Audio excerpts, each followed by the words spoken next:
नमस्कार, मी प्राध्यापक राजेश भोरे. Music with Rajesh भोरे या चॅनलमध्ये आपल्या सर्वांचं स्वागत करतो आहे. तुम्ही बऱ्याच दिवसापासून बऱ्याच लोकांकडून बासरे बनवले आहेत आणि त्यात प्रॉब्लेम म्हणजे कधी क्लिअर सेल, कधी डिस्काउंट, अलग अलग नामवंत लोकांकडून मेकर्सकडून बासऱ्या बनवल्या.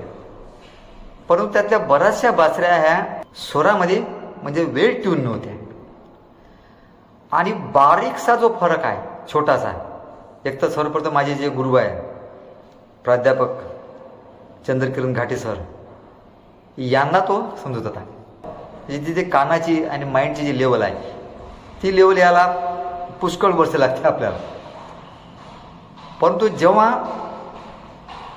हे नादवेणू फ्लूटचे जे साळवे सर, पाटील सर आहे, यांच्याकडे जेव्हा मी आलो, माझ्या सगळ्या पूर्वीच्या मी बासऱ्या घेऊन आलो, तर त्यांनी सगळ्या ज्या त्यांचे जे काही इन्स्ट्रुमेंट्स आहे, ते ॲप आहे जे काय, त्यांनी जेव्हा माझ्याजवळच्या काही बासऱ्या वाजवायला लावल्या, तर बऱ्याच कमी लोकांना माहीत आहे की साळवे सर इंटरनॅशनल लेवलवर या सब्जेक्टवर कार्य करतात, कारण स्वतः ते इंजिनियर आहे. त्यांनी आवाज ऐकताच त्यातला थोडा ग कमी लागतो, उंच लागतो, कमी लागतो. म्हणजे प्रोफेशनल ते स्टेजवर वाजवण्याच्यासाठी त्या बऱ्याचशा बासऱ्या काय लायबल नव्हत्या. मग काय निर्णय घ्यायचा, मी स्वतः त्यांच्या वर्कशॉपला गेल्यामुळे म्हटलं मला आता बरेचसे प्रोग्राम लागत होते जे, तर मी त्यांच्याकडून मग सगळ्याच त्यांनी बासऱ्या करायला सजेशन दिली. सगळ्या त्या बासऱ्या ज्या सगळ्याच मी ह्या करून घेतल्या, आणखी पुष्कळसुद्धा आहेत. एक त्यांचा पूर्ण सेंटच करून घेतला. आणि विशेष म्हणजे त्यांच्यासोबत असं वाटलं, त्याच्या ज्या ॲक्टिव्हिटी म्हटलं की त्यांचा एक बाकी लोकांसगळ्याचा बिझनेस म्हणूनच काही नाही. आपण जी बाकी उगी त्या डिस्काउंटमध्ये जातो, ते हा सेल आहे, हा सीझन आहे, मग डिस्काउंटमध्ये बासऱ्या आहे, ते असं काही नाही. त्यांचं काही तो फिक्स रेट आहे, वाजवी रेट आहे. आणि एवढ्या बिलकुल त्यांनी स्वतः ते याच्यावर चेक करून दाखवलं, एवढ्या प्रत्येक बासऱ्या सुमधुर आहे आणि बिलकुल वेल ट्यून, एकूण कोणत्या स्वरात मॅच होतात.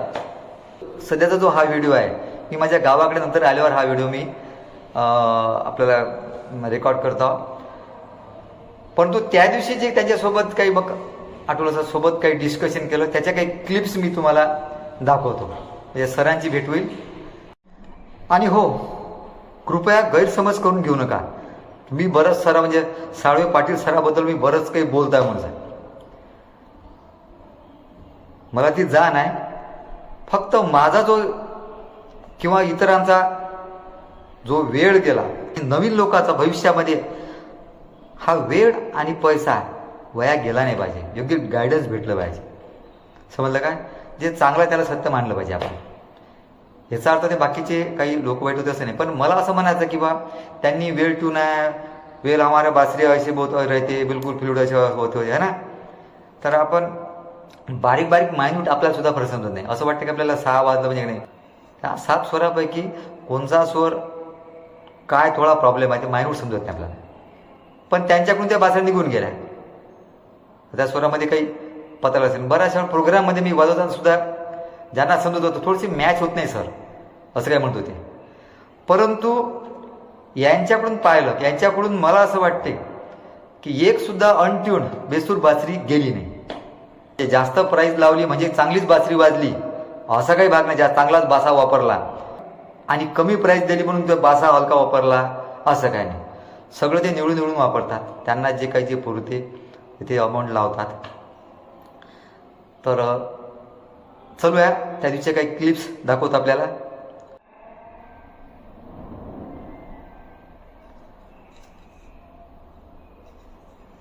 थोडं ट्रायल घेऊ, थोडं बघूया.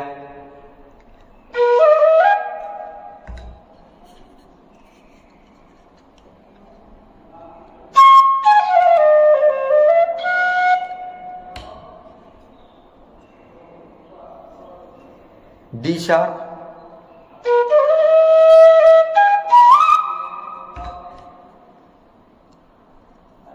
एफ मीडियम,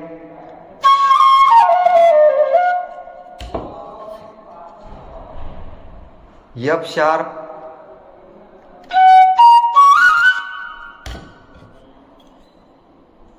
जी मीडियम,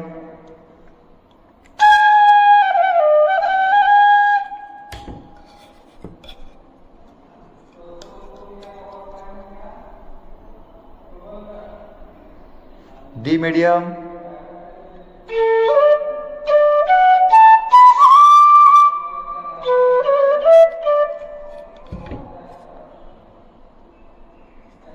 आणि जी शार्प.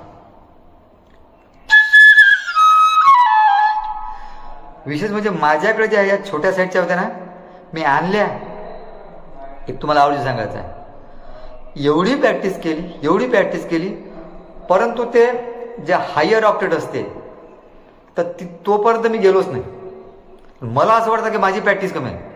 मी प्रॅक्टिस करतो ह्या अँगल चेंज करत, त्या अँगल चेंज करायचा, ती वाजतच नव्हत्या त्या. मला वाटलं चांगल्या माणसांनी पाठवल्या, भाषा चांगल्या, पण आपलाच काही प्रॉब्लेम असेल. जे काही बाकी मोठ्या आहे, जे काही समजा बेसच्या बासऱ्या आहे ते वाजवतो मी, याची प्रॅक्टिस माझ्याजवळ पण होती. पण जेव्हा सरांनी माझ्याकडे आहे म्हटलं, ठीक आहे म्हणजे कंपनीत पहा म्हणे, जेव्हा सरांनी सरांनी जेव्हा बनवून दिल्या आता वाजव, तर आणि स्वतः चेक करतो तिथे, आणि हे सुद्धा समजलं की आपल्या प्रत्येकाचा हँड वेगळा असतो, म्हणून कोणं काही बासऱ्या पाठवल्यामध्ये ते आपल्याला वाचताच आवश्यक नाही. तर मी तो म्हणतो आवर्जून त्यांचं नादवेणू फ्लूट चॅनल आहे, आपण त्यांना संपर्क करू शकता, फायदा होईल. तर माझ्या सोयीने जेव्हा त्यांनी जे प्रिपेअर केलेलं आहे त्या बासऱ्या जेव्हा त्या वाजवल्या, मी एवढ्या सहज वाजल्या की बिलकुल या मद्र सप्तक वाजवून हायर सप्ताकडे सुद्धा त्या सहज जात होत्या. ही बघा, ही आहे ही ज्या जी शार्पची 2 ते 4 बासऱ्या आहे माझ्याकडे. मी म्हटलं दुसऱ्याकडून बोललो ही तरी वाजेल, ती तरी वाजेल. जेव्हा सरांनी ती प्रिपेअर करून दिली बासरी, तेव्हा बघा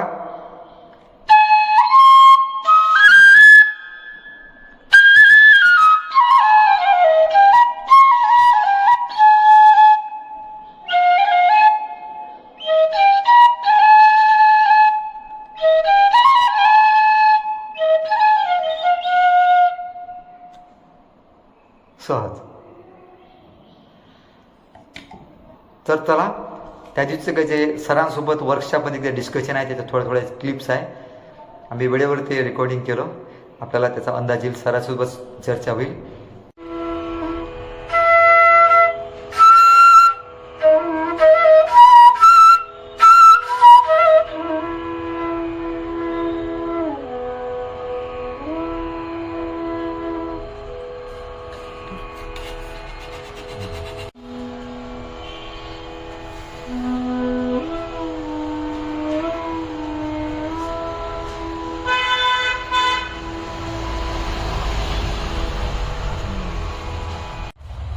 नमस्कार, मी प्राध्यापक भोरे सर.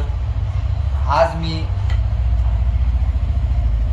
साळवे पाटील सर, नादवेणू यांची अकॅडमी आहे, आणि हे भारतातील सध्या कंपॅरिझनमध्ये one of the most flute makers आहे. तर बराच सरांशी मी संपर्क केला असताना बऱ्याचशा बाकी इकडून बासऱ्या येत होत्या, पण आपण बाहेरून बोलत असताना काहीतरी थोडा त्याच्यामध्ये मायन्यूट असा फरक असताना थोडं काहीतरी लागत असा मॅच होत नव्हत्या. मग सरांकडे पर्सनलच मी सरांची अपॉइंटमेंट घेऊन सरांकडे म्हणजे दिवसभर सरांनी मला बऱ्याचशा बासऱ्या प्रिपेअर करून दिल्या, आणि सर स्वतः इंजिनियर आहे, त्याच्यामध्ये टेक्निकली त्यांचं नॉलेज, आणि स्वतः बासरी वादकसुद्धा आहे. त्यांचं चॅनल, सर आपलं चॅनल कोणतं? नादवेणू फ्लूट आहे, त्याच्यावर बसायला सरांच्या ऐकायला भेटतं आहे ते. हो, तर त्यांच्यापासून बऱ्याच म्हणजे बासरी फक्त मॅन्युफॅक्चर वेगळं, पण अचूक ज्याला ट्यून म्हणते असं, आणि आपल्या सोयीला बासऱ्या, प्रत्येकाचा तो हँड अलग असते का असं, ते आपण ते बोलवतो पण ते बासरी आपल्याला ते मॅच होत नाही. म्हणजे सगळ्यात सारख्या म्हणजे चांगल्या बासऱ्या आहे, गोष्टी एखादा ती बासरी त्याला वाजते, मग दुसऱ्याच्या हाताला ते सुटी असं काही नाही, पण प्रत्येकाच्या सोयीला. कारण होतं कसं की बासरी ही युनिक प्रोडक्ट आहे. प्रत्येकाच्या ब्लोईंगनुसार, प्रत्येकाच्या प्लेइंग स्टाईलनुसार ती वेगवेगळी असते. सो एक सिंगल वेनी तुम्ही ती बासरी बनवू शकत नाही. समोरच्या पर्सनचं जसे ज्या पद्धतीने वाजवण्याची पद्धत असेल सो अकॉर्डिंगली जर तुम्ही तसं बनवली तर त्या माणसांना ती बासरी परफेक्टली होईल. म्हणजे एखादी बासरी मी वाजवतानाही ती बरोबर ट्यून असेल पण त्यांच्याच सेम पोझिशनला ती ट्यून नसेल कदाचित, हे असं होऊ शकतं.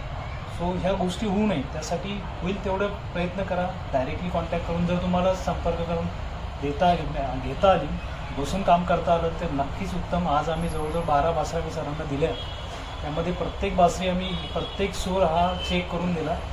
तानपुऱ्याला असेल, मग ते ट्युनर असेल पूर्णपणे दोन्ही ठिकाणी मॅच करून त्यांच्या ब्लोईंगनुसार, त्यांच्या प्लेईंग स्टाईलनुसार, मग त्यामध्ये ते प्रत्यक्षात जसं स्टेज परफॉर्मन्स असेल, रेकॉर्डिंग असेल, गाणं वाजवताना त्या कुठल्या ब्लोईंगला, कुठल्या प्रेशरला ते वाजवतात, या सगळ्या लेवलवरती काम करून आम्ही त्या बासऱ्या ट्यून केल्या.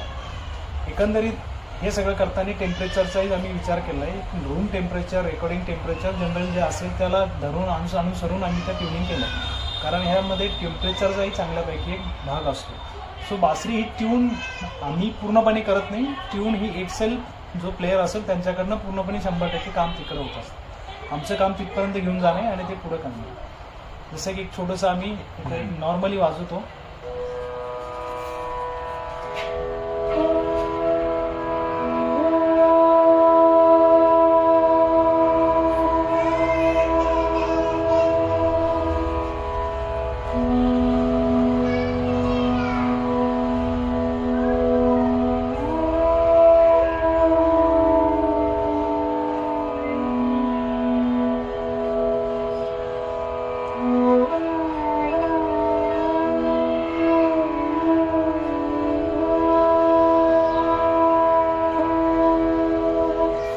ह्या दोन्ही बासऱ्या परफेक्टली ट्यून आहेत. ही बासरी मी स्पेशल 26 इंचामध्ये विथ नॅचरल बनवलेली आणि ही 30 इंचाची बासरी. सो अशा पद्धतीने दोन्ही बासऱ्या पण परफेक्टली पिचलाही परफेक्ट मॅच होतात आणि साऊंडही तेवढा बोल्ड देतात बिकॉज ऑफ ट्युनिंग. सो हे त्यांची प्लेइंग स्टाईलनुसार ते प्ले करतात, मी माझ्या प्लेइंग स्टाईलनुसार प्ले करतो. पण दोन्ही पण सेम तानपुऱ्यासोबत मॅच होऊन एकसोबत.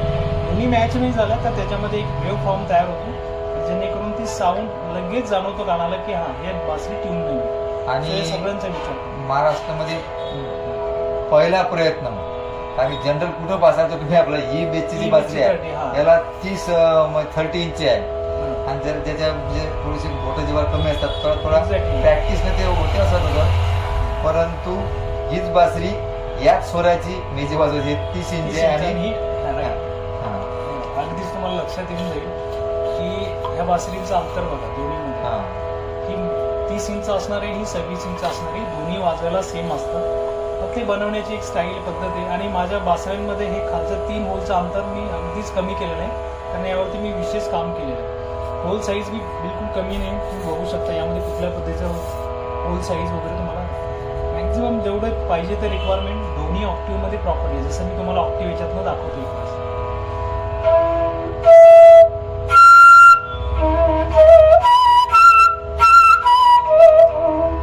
तिन्ही ऑक्टिव्हमध्ये शेडल्स प्रॉपरली वाजतो. मग कोमल निशा, दैवत कुठलं असेल जसं ते सगळं ते प्रॉपरली वाजवलं. जसं की